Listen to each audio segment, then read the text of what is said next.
Kepada pendengar setia Podcasts, mohon untuk siapkan telinga Anda karena Podcasts akan segera dimulai.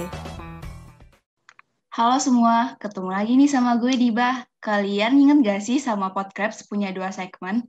Segmen kali ini dari divisi PR namanya Senior Talks. Di episode pertama kita kedatangan tamu spesial loh. Ciri-cirinya dia itu cewek cantik, berprestasi, dan pastinya anak biokim dong. Dan sekarang sedang melanjutkan studinya di Jepang loh.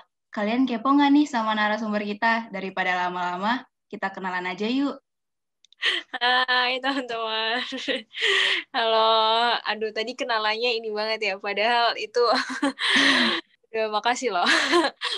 Aku panggil aja aku Ninis atau di sini aku dipanggil Rina sih. Aku sekarang lagi belajar di Univ Kagawa lagi S2 gitu. Aku Wow. biokim. Oh iya Kak, boleh ceritain nggak nih awal kenapa kakak milih biokim dan tahu biokim dari mana? Oke. Ini pertanyaannya berat ya karena ini ya. Ya sih. Sebenarnya kenapa aku milih biokim ya?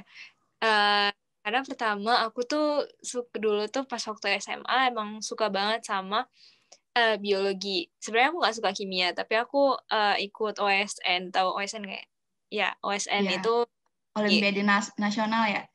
Iya, aku SMP SMA itu OSN. Nah, terus aku bingung kan sebenarnya itu ini rahasia guys. Jadi jadi sebenarnya aku tuh bukan tahun pertama masuk apa ya? Bukan tahun pertama SBM. Jadi aku tahun kedua. Jadi tahun pertama aku itu karena waktu itu aku SMA-nya tuh kayak aku harus masuk ke kedokteran gitu. Entah bagaimana caranya gitu kan. Terus akhirnya aku udah kehabisan ke SBM, udah gagal, SNMPTN udah gagal gitu kan. Tapi aku terus nyoba gitu. Dan akhirnya sampai akhirnya tuh aku ada tes mandiri Unair. Aku ingat banget itu. Terus akhirnya aku pilihan kedua aku itu fisika. Nah, terus akhirnya aku masuklah di situ. Terus aku jalanin aja itu 1 tahun kan. Terus aku kayak ini bukan passion aku deh gitu. Terus akhirnya aku kayak IPK aku waktu itu jelek, berapa ya? Pokoknya jelek aja 2, berapa gitu. Nah, terus aku kan kayak what? Kayak ini kalau misalnya diterusin kayaknya nggak bagus buat karir aku gitu. Terus aku memutuskan akhirnya aku ngejar kedokteran lagi di apa namanya di 1 tahun itu. Dan akhirnya kan SBM ada 3 pilihan ya. Pilihan Iya, pertama iya. milih kedokteran UNER dan pilihan kedua kedokteran gigi UNER kalau nggak salah. Dan pilihan ketiga itu biokimia IPB. Nah, kenapa aku milih biokimia IPB? Karena emang aku udah suka kan sama biologi dan biologi molekular sebenarnya aku sukanya. Dan biokimia, wah kayaknya pas banget nih sama passion aku gitu. Dan prinsip aku tuh dari dulu tuh kalau misalnya emang passion, itu tuh ngejalanin semuanya tuh lancar gitu loh. Kayak enak dan kayak dibawa enjoy gitu. Dan akhirnya aku ikutlah itu SBM kan. Terus ternyata lolos gitu. Lah, ini gimana? Lolos jadi pilihan ketiga gitu kan. Terus dan aku kayak tapi waktu itu aku yakin karena aku sukanya di biokim dan aku tuh bisanya di biokim gitu. Terus akhirnya aku masuklah itu di biokim. Wow, keren banget. Berarti ini biokimia udah tahun kedua ya, Kak, dari perjalanan hidup Kakak. Nah, udah masuk biokimia nih. Menurut Kakak, biokimia itu apa sih? Oke, biokimia itu apa?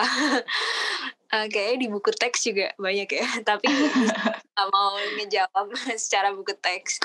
Jadi di biokimia itu kalian bakal belajar banyak hal tentang proses-proses kimiawi dalam suatu makhluk hidup. Jadi kayak kalau menurut aku ya, aku tuh banyak banget belajar kayak misal kayak proses-proses pencernaan di tubuh kita, terus tentang enzim, terus tentang pengetahuan-pengetahuan lainnya yang nantinya itu bakal nyambung sama banyak bidang gitu loh. Kalau misal aku kan minornya pangan ya. Nah, aku belajar banget, misal aku di biokimianya itu belajar tentang metabolisme.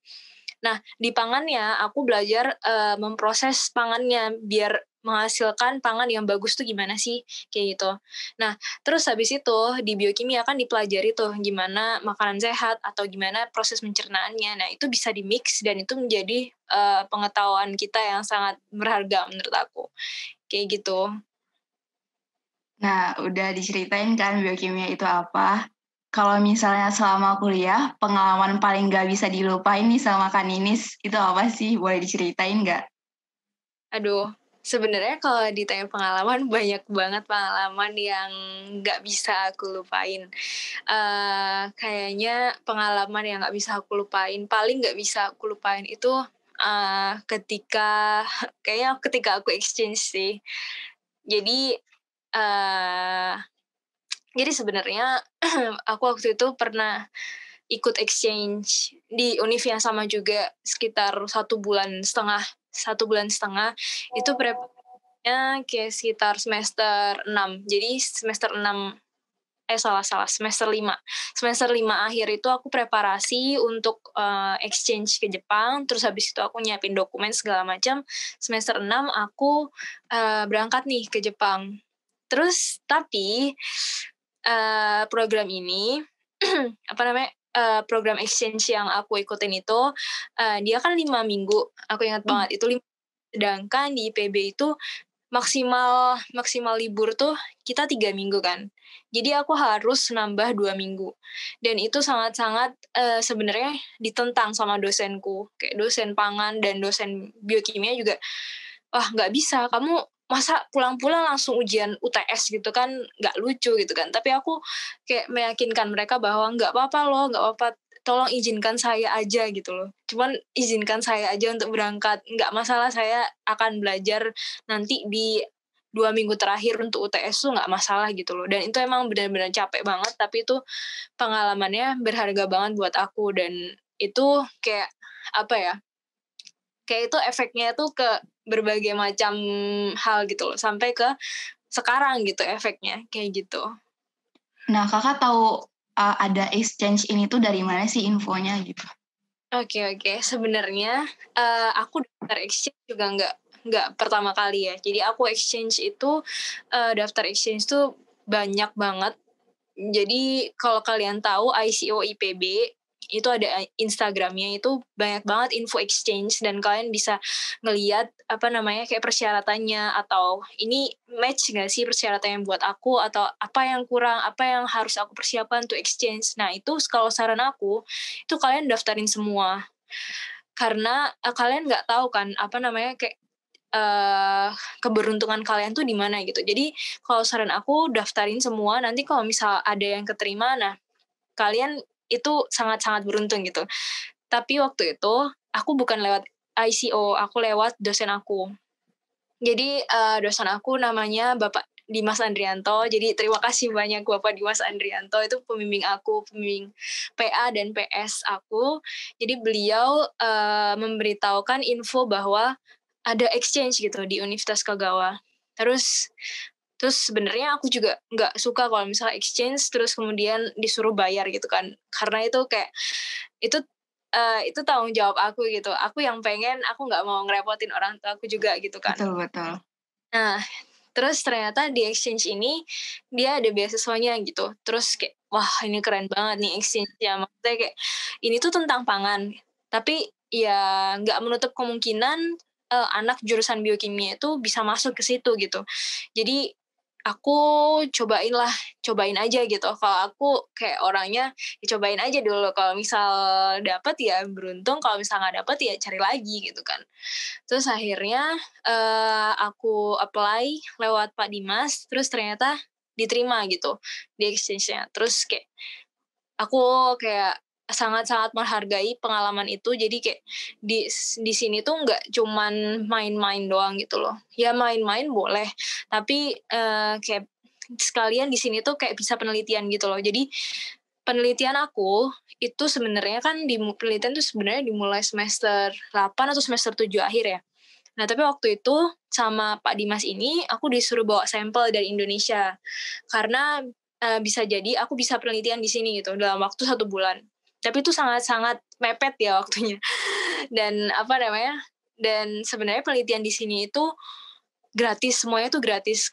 Kita tuh bisa minjem alat apapun dan kita bisa pakai bahan apapun selama itu ada di lab gitu. Jadi nggak pakai ngebond dan segala macam. Dan itu aku sangat-sangat beruntung banget. Makanya aku pas waktu exchange itu benar-benar memanfaatkan kesempatan banget untuk sekalian exchange dan penelitian kayak gitu. Waduh, keren banget ya. Boleh ceritain juga nggak nih Kak, penelitian itu gimana dan prosesnya selama di Jepang itu gimana gitu? Oke. Penelitian prosesnya ya. Aku pertama bicara proses dulu. Jadi pertama itu biasanya kalau exchange itu seleksi dokumen. Seleksi dokumen itu dokumen yang perlu disiapkan itu kayak misal surat rekomendasi, kemudian esai kayak tentang penelitian kita yang akan diteliti atau apa yang ingin kamu teliti di universitas yang kamu tuju gitu. Terus kemudian bahasa juga ditanyakan, bahasa at least banget itu bahasa Inggris. Jadi kalau di Jepang sendiri mereka biasanya pakai TOEFL atau IELTS atau TOEIC biasanya. Dan sebenarnya itu nggak bagus kalau ada tulisannya prediction. Kalau bisa kalau kalian ada rezeki, mendingan kalian ikut tes TOEFL tapi jangan yang prediction karena itu nggak untuk exchange tuh sebenarnya nggak memenuhi syarat kayak gitu. Terus kemudian ada syarat apa lagi ya? Foto dan segala macem. Terus IPK juga ditanyain. Terus kayak pengalaman. Jadi kayak kita menceritakan selama kuliah kita tuh ngapain aja sih. Kalau misalnya kita diem doang, kayak misalnya belajar doang, itu tuh sangat-sangat tidak menarik untuk tulis esai kan. Jadi kalau bisa selama kuliah itu banyakin pengalaman, banyakin interaksi dengan orang, entah pengalaman. Orang Jepang tuh paling suka dengan, kalau menurut aku mereka tuh paling suka dengan kayak volunteering program. Terus kemudian kayak kita ikut lomba-lomba walaupun nggak menang itu nggak masalah gitu, tulis aja pengalaman kamu. Atau kalau misal di Univ Indonesia tuh ada PKM atau bisnis atau pokoknya yang bisa kalian tulis di esai kalian, jadi semenarik mungkin. Nah, terus habis itu rancangan penelitian. Jadi kalau bisa kamu tuh udah tahu gitu, sebelum kamu berangkat, kamu tuh mau ngapain gitu di exchange itu, mau penelitian tentang apa, kayak gitu. Jadi kalau bisa kalian kayak memperkaya informasi dan kayak mengusulkan ide penelitian sedini mungkin ke dosen pembimbing kalian. Nah, ketika aku udah tahu nih mau penelitian apa. Nah, ntar konsul sama dosen, terus kemudian kalian ngedraft tuh buat untuk ke sensei yang di sini ya. Jadi waktu itu aku sebenarnya mau penelitian tentang diabetes dan penelitian tentang antioksidan. Nah, kalau di sini, kalau di Indonesia, maksudnya kalau misalnya di Indonesia, itu penelitian antioksidan dan diabetes itu sangat-sangat mahal. Nggak sangat-sangat mahal, tapi mahal gitu ya kan, termasuk mahal. Beli enzim dan reagen segala macam, kayak itu sangat-sangat membutuhkan uang yang nggak sedikit gitu. Terus akhirnya Pak Dimas menyuruh aku untuk, oke, bawa aja sampel kamu ke Jepang. Nanti tanya ke sensei, boleh nggak saya penelitian sekalian di sini. Terus senseinya itu sangat-sangat senang gitu, sangat-sangat surprise. Wah, berarti anak ini kayak kayak udah prepare gitu loh. Nggak cuman aku mau main-main doang di exchange atau aku mau bikin stories doang lah untuk exchange gitu. Stories Instagram ada loh yang kayak gitu. Iya. Habis itu, nah pas exchange ini benar-benar kayak kesempatan emas buat kalian untuk ngedeketin dosen yang di sini. Kalau misalnya aku dosen yang di Kagawa, ngedeketin maksudnya kayak diskusi ya. Kayak misalnya tukar pikiran atau diskusi kayak gitu. Jadi waktu itu aku sempat diskusi sama sensei tentang biokimia, tentang segala macam, dan sampai waktu itu aku ditawarin untuk langsung wawancara S2. S2 di situ kan. Wow, iya. Itu kan, aduh saya masih semester 6, masih belum tahu apa-apa gitu kan. Tapi menurut aku, kalau aku kan orangnya yang aku bilang tadi ya, kayak ya udah coba aja dulu gitu kan. Terus akhirnya aku nyoba lah itu wawancara. Tapi namanya pre-interview. Jadi belum kayak interview yang sesungguhnya gitu. Jadi pre-interview untuk ntar S2. Terus ya udahlah, aku kayak oke, aku beraniin diri walaupun aku dari Biokim dan itu programnya itu adalah food safety, which mean aku cuman minor doang gitu di situ. Dan yang teman-teman yang lain tuh dari food technology dan segala macam. Jadi waktu itu dari Indonesia ada 3, dari UGM 1, dari Diponegoro 1, dan mereka berdua dari food technology, dan aku sendiri yang dari Biokim.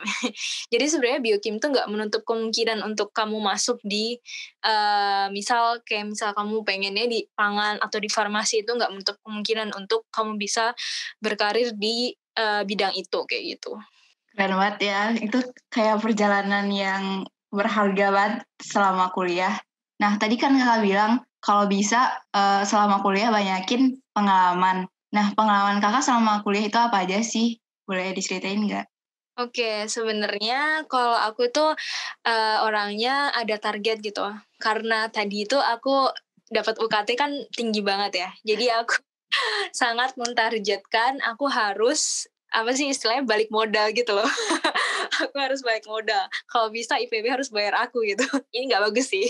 Tapi kayak ini kayak malah buat semangat gitu loh buat aku sendiri. Jadi pertama itu di tahun pertama aku nggak akan di tahun pertama itu saya nggak ikut apa-apa. Jadi fokus untuk belajar. Kenapa?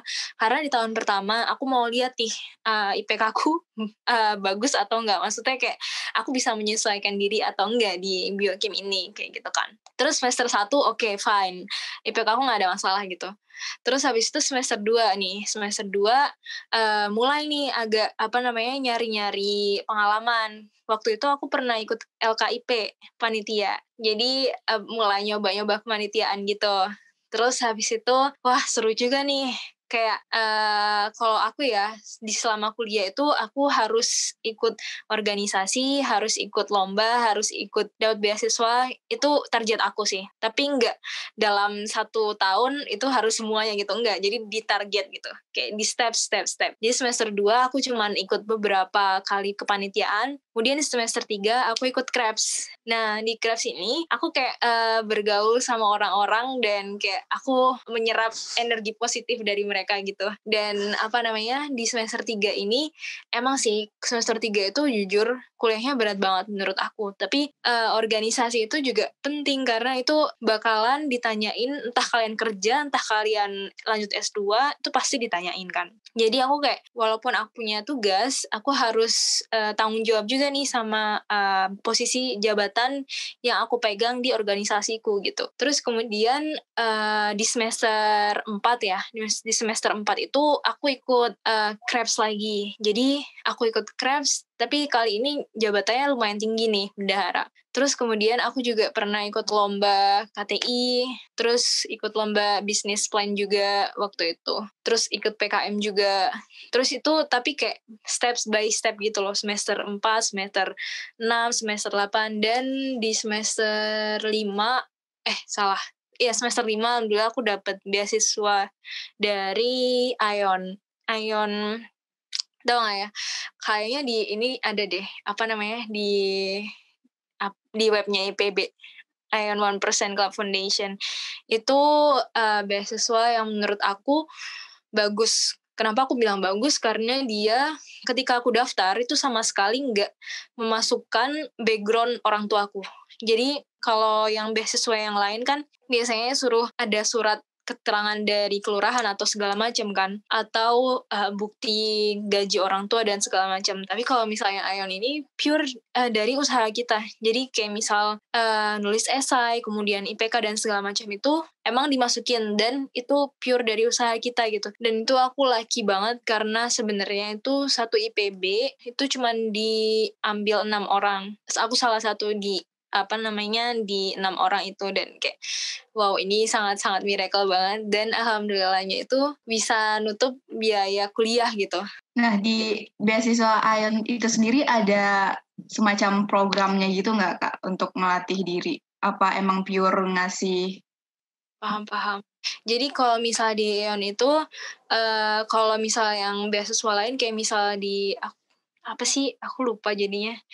yang aku lupa namanya, tapi ada teman aku yang dapat beasiswa A, itu kayak mereka ada pelatihan dan segala macam gitu ya. Nah, kalau di Ion ini, dia tuh nggak ada pelatihan sebenarnya. Cuman pas waktu awal kayak ada seremoni gitu, disatuin sama orang-orang yang keren-keren tuh dari IPB. Nah, sebenarnya nggak ada pelatihan, tapi karena aku kenal dengan orang-orang yang lumayan keren itu di IPB, jadi aku bisa bertukar ide sama mereka, kemudian aku bisa diskusi sama mereka, sama kayak aku bisa mencontoh gitu loh, ih dia keren banget ya, kapan aku bisa kayak mereka kayak gitu. Dan di situ tuh kayak isinya duta, mapres kayak gitu-gitu. Jadi aku bisa menginspirasi yang orang-orang yang bisa menginspirasi aku gitu loh. Jadi aku kayak lebih semangat dan aku merasa sih kayak sebenarnya awalnya aku merasa kayak kenapa sih aku kan nggak ada apa-apanya gitu dibanding orang-orang yang lain gitu kan. Tapi ya aku kayak bersyukur banget karena aku bisa kenal mereka-mereka ini dan aku bisa belajar dari mereka gitu. Nah, kita kilas balik lagi ya, Kak. Tadi kan Kakak ditawari oleh dosen di Jepang untuk lanjutin S2. Boleh ceritain lagi nggak kenapa akhirnya Kakak jadi S2 di Jepang dengan universitas yang sama kayak Kakak exchange tadi? Oke. Oke, makasih atas pertanyaannya. Jadi kayak kenapa gitu ya aku milih untuk kuliah di sini. Nah, sebenarnya ini balik lagi ke target aku. Jadi target aku itu ketika aku lulus kuliah, aku harus udah tahu aku mau kemana. Entah itu mau kerja atau mau kuliah, tapi syaratnya adalah aku nggak mau membebani orang tua aku lagi. Aku udah cukup gitu untuk selama ini, kayak udah baik banget orang tua aku untuk membiayai aku kuliah dan sampai terakhir aku kuliah pun masih dibiayai orang tua gitu kan. Makanya aku setelah kuliah nggak akan kayak misalnya kayak kalau bisa aku yang bantu mereka gitu, gantian gitu loh. Jadinya terus kemudian kenapa aku pilih program ini, karena menurut aku pertama programnya itu bagus, dan kedua karena ini dipilihnya tuh sebelum kelulusan. Jadi ketika aku lulus, jarak 2 bulan atau 1 bulan tuh langsung mulai kuliah lagi. Jadi itulah yang aku pertimbangin. Dan emang passion-ku juga sebenarnya aku suka pangan juga. Jadi aku suka meneliti tentang biokimia, tapi aku juga suka belajar tentang pangan karena kayak menarik aja gitu. Bisa tahu fun fact tentang pangan. Jadi waktu itu aku memutuskan untuk kuliah di sini sebenarnya kayak dengan pertimbangan yang benar-benar matang. Karena untuk kuliah di sini itu tuh bahasa Jepang. Sedangkan pas waktu aku semester 6 sama sekali nggak bisa bahasa Jepang. Cuman bisa pakai bahasa Inggris dan senseiku pun bahasa Inggrisnya ya gimana ya, maaf sensei. Ya gitulah. Maksudnya ya untuk komunikasi bisa, tapi ya lebih baik untuk berkomunikasi dengan bahasa Jepang gitu. Tapi waktu itu kayak aku aja nggak bisa bahasa Jepang gitu kan. Ya waktu itu iya nggak bisa sama sekali baca hiragana, katakana aja nggak bisa sama sekali gitu kan. Gimana aku mau kuliah di sana gitu kan. Tapi ya udahlah, ini kan masih ada sekitar 1 tahun lagi untuk preparasi. Jadi waktu itu ditawarinnya sekitar semester 6 kan. Semester 6 akhir atau udah masuk salah semester 7. Jadi masih ada waktu 1 tahun untuk mempersiapkan bahasa Jepang gitu. Dan aku sukanya program ini, kenapa aku kayak bela-belain banget, karena prospeknya bagus. Jadi untuk program ini tuh nantinya akan langsung dijuruskan, kayak ada ikatan gitu dengan perusahaan di Jepang. Jadi ketika aku lulus nanti, aku ikut aku lupa bahasa Inggrisnya. Aku ikut rekrutmen kerja di sini, kemudian nanti dipekerjakan, bukan dipekerjakan ya. Aku kerja di perusahaan pangan di Jepang gitu, dan itu sangat-sangat prospektif buat aku ya kan. Udah aku yang dibayarin, terus habis itu dicariin kerja lagi kan. Jadi menurut aku tuh worth it banget untuk aku harus kayak struggling di bahasa Jepangnya gitu. Jadi waktu itu aku memutuskan okay, fine, aku harus struggling bahasa Jepang kayak gitu. Dan mereka itu mereka itu kayak ngajakin kita kayak nggak pas waktu aku tahun pertama, Jadi sekarang ini kan tahun pertama ya, itu enggak pelajaran plek bahasa Jepang gitu, enggak. Jadi tahun pertama itu masih belajar bahasa Jepang. Jadi semester pertama itu full belajar bahasa Jepang, meskipun bahasa Jepang kalian itu enggak setinggi levelnya bahasa Inggris kalian, itu enggak masalah gitu. Kita bisa belajar bareng-bareng di semester pertama ini. Jadi kayak oke, nggak masalah kayak gitu. Tapi emang susah gitu, dan menurut aku emang kayak belajar bahasa Jepang juga nggak semudah itu, tapi kayak ya udahlah, aku akan berusaha semampu aku gitu buat nanti karir aku yang akan datang gitu lah. Nah, S2 ini tuh pakai beasiswa kan, Kak? Beasiswa dari Max. Bener nggak bacaan aku? Iya, benar-benar. Jadi Max itu singkatan, membuka gakusho. Jadi itu tuh beasiswa yang diberikan dari pemerintah Jepang untuk orang-orang luar negeri. Jadi biasanya sih ASEAN. Jadi pemerintah Jepang itu memberikan biasanya S2 atau S3. Kayaknya S1 juga ada, tapi jarang banget gitu. Kalau kalian tahu temennya Jerome Pauline, yang cewek, aku lupa. Tahu. Nah itu. Ya, aku juga lupa namanya, tapi aku tahu wajahnya. Jessica nggak sih? Jessica, aku lupa.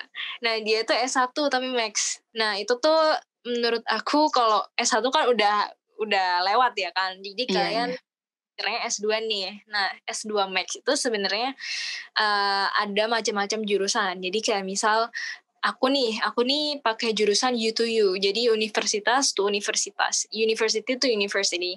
Jadi pertama mereka aku apply ke mereka pakai surat rekomendasinya univ aku. Jadi kayak Budekan. Waktu itu aku pakai surat rekomendasinya Budekan.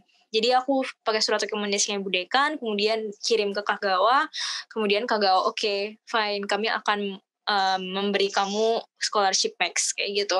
Jadi U2U itu kayaknya bisa di browsing di internet. Nanti kalian browsing aja tentang Max U2U itu.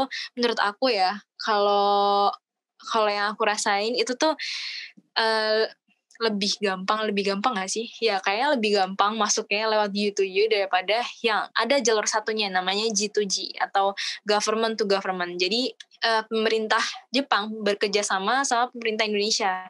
Jadi seleksinya terbuka banget. Jadi emang ada seleksinya itu. Dan itu sangat-sangat menurut aku hebat sih kalau kalian lewat G2G kemudian lolos itu, karena seleksinya sangat-sangat ketat waktu kalau misalnya di G2G ya, karena dia nggak pakai lewat univ kan. Jadi univ apapun bisa, tapi harus kayak tes dan segala macam. Tapi kalau misalnya program aku tuh cuman perlu ngirim dokumen, kemudian karena memang dari dulu emang Kagawa itu sudah kerja sama dengan orang IPB, jadi pakai surat dari orang IPB pun bisa gitu untuk masuk di sana. Tapi bukan berarti sayangannya nggak ada. Sayangannya juga banyak, karena waktu itu yang diterima itu cuma 6 orang dari sedunia gitu kan. Dan itu sebenarnya seleksinya nggak gampang juga. Seberapapun kuatnya univ kamu, tapi kalau misal CV-mu atau IP kamu nggak bagus, ya mereka nggak mau terima gitu. Dan mereka juga ada wawancara juga, 2 kali wawancara. Dan itu tuh ditentukan dari situ. Jadi nggak cuman surat dari univ kamu, kayak gitu. Nah, tadi kan kakak juga udah cerita, setelah S2 akan ditawarin kerja di Jepang. Nah, itu kakak emang bakal stay selamanya di Jepang? Apakah ada keinginan balik buat ke Indonesia? Gimana kak? Boleh diceritain nih? Oke. Wah, sebenarnya ini aku masih bingung juga ya. Tapi sebenarnya aku pengennya dari dulu ya. Jadi aku pengen kerja di sini. Nah, ikatannya tuh selama 3 tahun deh. Jadi 3 tahun ini aku harus kerja di Jepang. Jadi aku harus cari kerja di Jepang, dan aku harus bekerja di Jepang 3 tahun di pabrik pangan. Kemudian setelah 3 tahun itu terserah aku, kamu mau balik ke Indonesia atau kamu mau stay di Jepang. Tapi kalau menurut aku ya tetap aja lah ya, aku pengen balik ke Indonesia. Dan aku pengen kalau pesan orang tua aku sih, kamu boleh sekolah di Jepang, kayak mencari ilmu di Jepang, tapi ya jangan lupakan gitu Indonesia yang kayak yang membesarkan kamu, yang sangat berjasa untuk kamu kan juga Indonesia, jangan lupakan itu, kayak gitu. Dan aku juga bilang ke orang tua aku kayak, ya aku nggak bisa tapi pulang langsung ke Indonesia, lulus langsung pulang, karena memang harus ada kerja dulu kan 3 tahun kayak gitu. Jadi ya menurut aku itu pengalaman yang bagus banget, karena sistem kayak food safety di Jepang itu sangat-sangat ketat dibandingin di Indonesia ya. Jadi kayak aku bisa belajar dari mereka gitu loh, gimana sih cara handle food safe bagus, atau gimana sih cara pangan yang efektif kayak gitu. Dan itu pengen aku terapkan di Indo. Itu pengen aku. Ya, keren. Gitu. Harus balik ke Indonesia ya, Kak. Jangan lupa negara sendiri, gitu. Nah, tadi kan Kakak semester 6 tuh belum bisa tuh bahasa Jepang. Untuk bisa bahasa Jepang itu ngambil course kah? Atau sambil skripsian, sambil les kah? Gimana tuh, Kak? Nah, iya sebenarnya itu aku pengen nangis banget tau pas semester 6 itu. Karena sibuknya itu pakai parah gitu loh. Bayangin ya, aku semester 7 itu kan, semester 7 kan skripsian ya. Kuliah udah nggak ada sih. Itu sudah skripsian full kan. Jadi kayak penelitian disambil sama kayak belajar bahasa Jepang dan nyiapin untuk wawancara. Jadi ada 3 poin dan take TOEFL juga, TOEFL yang terbaru. Dan kalian tahu harganya TOEFL itu sangat-sangat mahal buat aku. Iya. Dan aku mau, kalau misal aku belajar bahasa Jepang, aku tuh pasti lupa bahasa Inggris gitu loh. Jadi bingung banget, dan waktu itu saya emang sibuk banget sih. Waktu itu aku cara belajarnya itu aku belajar sendiri. Aku nggak les ke orang. Itu salah satu kejujuranku. Karena aku tipenya aku tipenya reading. Jadi aku beli buku ada di Grand Indonesia sebenarnya, di Kinokuniya. Itu ada banyak banget buku Nihongo. Kalau kalian mau belajar, atau kalian juga kalau misal kalian tipenya pengen diajarin sama orang, kalian bisa ikut les. Atau sebenarnya di IPB tuh mereka buka kelas bahasa gitu. Tapi kelas bahasanya tuh kayaknya bukan privat gitu loh. Kelas bahasanya yang kayak 10 orang, 15 orang kayak gitu. Dan aku waktu itu kan nggak cukup waktunya untuk belajar banyak, kayak nggak bisa menyesuaikan dengan pace studi aku gitu loh. Jadi pas waktu itu aku ditarget N4. Pokoknya ada target gitu loh, dan aku harus sangat-sangat belajar dengan keras. Kalau misal aku menyesuaikan dengan les-lesan yang ada di Indonesia, nggak akan kekejar. Maka dari itu aku memutuskan untuk belajar sendiri. Nah, kalau misal nggak ngerti gimana? Nah, aku punya temen orang Jepang. Jadi selama aku kuliah, aku pernah ikut volunteering program namanya Suiji. Suiji program itu, nah ini tuh nggak tahu ya, ini tuh kayak kebetulan banget. Suiji program itu volunteering program sama orang Jepang. Dan orang Jepangnya adalah dari Univ Kagawa. Jadi sama gitu loh.